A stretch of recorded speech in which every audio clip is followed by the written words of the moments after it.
When organizations determine a need for specific talent, they have three options to meet that need: build, buy, or borrow.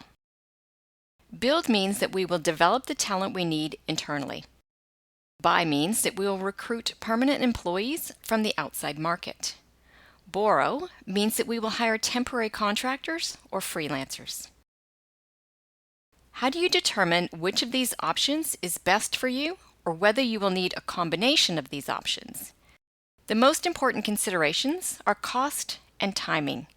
What will it cost to build, buy, or borrow talent, and how soon do we need that talent up and running in our workforce? The template on the screen is a tool which will give you a head start on calculating the cost of each option. There's also a bonus tool included at the end of the template that I'll explain at the end of this video. Let's examine the three options to see how we can assign a cost to each one. The advantage to building talent is that it can create non-traditional career path options for your existing employees. In addition, existing employees already know how your company works and have established a valuable internal network for getting things done. The disadvantage of this option is that training employees for this role may take longer than you can afford to wait, which is why it's crucial to know how many additional people you need in this job role and when you need them to be up to speed in this role. The first thing we should do is determine the amount of supply we have of people who can be trained for this role. In this template, we list the roles that we can migrate into the role of quality engineer. In this example, the company has determined that they can transition the role of quality technician into the role of quality engineer with some educational training.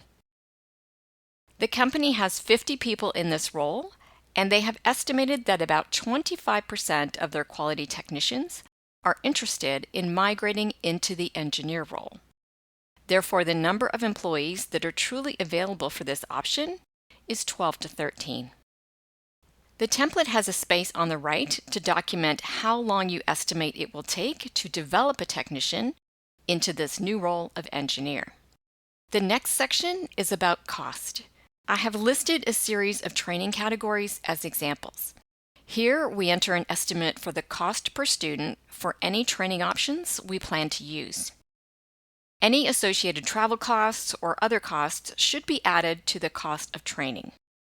What I've listed here are examples, so you will need to think about any additional cost categories that will occur if you train employees into a new role. Once we have this information, the template will calculate the total cost to train each of our available employees, and this total cost is the cost of our build option. Now let's take a look at the buy option.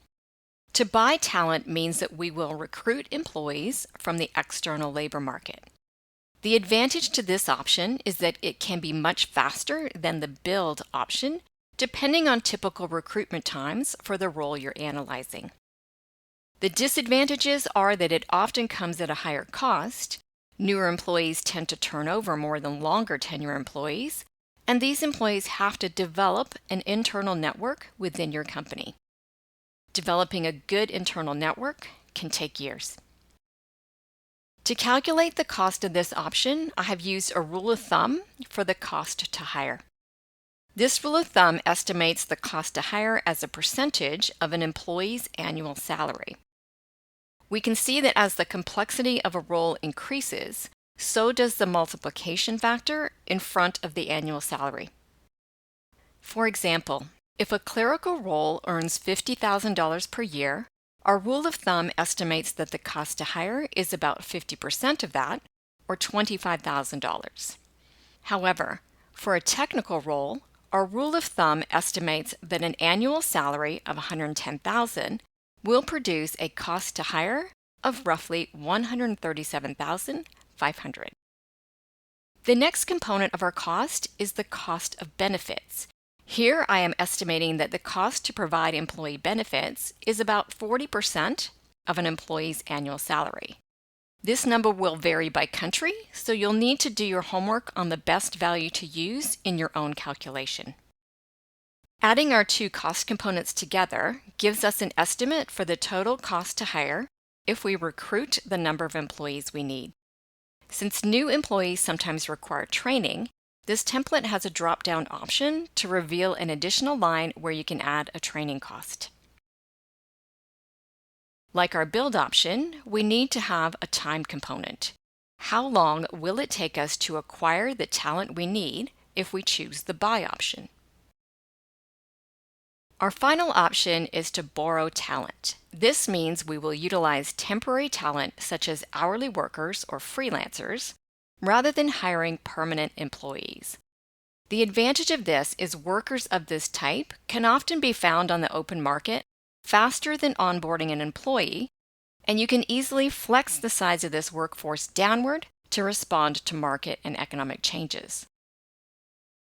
The disadvantage of this option is that these workers do not have an internal network to leverage, and any network they develop will be lost when you conclude your contract with them. For the cost of this section, we would estimate the contract costs for temporary workers in this job role. In this final section, we make our decision by asking a few questions. How do the costs of each option compare to each other?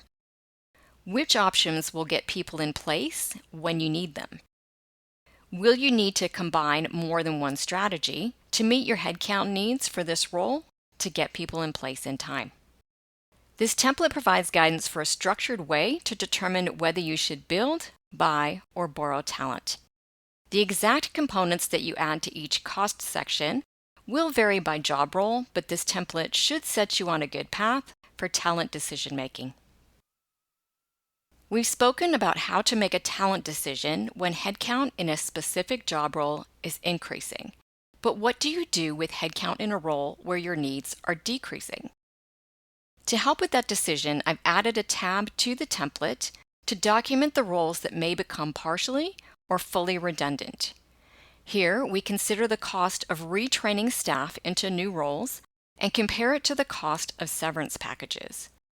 Additionally, we may have the option to reduce the headcount over time using natural attrition.